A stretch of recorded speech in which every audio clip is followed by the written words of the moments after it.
I just want to acknowledge some of the people that have been very influential in my development and my growth as a leader.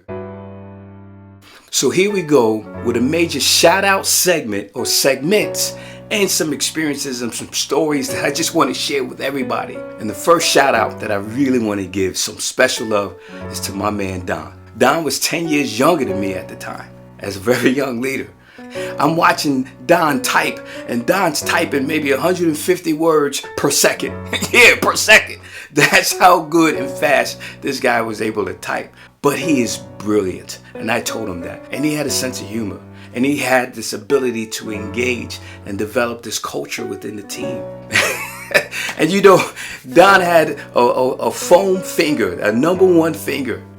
I remember we had these stats of being signed in onto the phone, and Don took that finger and he wrote CST on it, and he would hang that finger right above your desk. So when you came in, if you had the lowest CST for the previous day, as soon as you came in, you saw that finger. Yeah, Don gave you the finger. It probably would not fly in today's world, but it was creative, it was engaging, it was humorous. And these are the type of things that he did. And to me, Don was like Phil Jackson, and I was like Michael Jordan. Yes, and I say that because we did things together that up until that point, nobody did in the company. And that was incredible. And it was because of Don marrying the brilliance that he had in his head with my ability. And we made history together. And you know, I remember being on Don's team, and I remember having this run of 15 straight months on Don's team as the number one team within our location.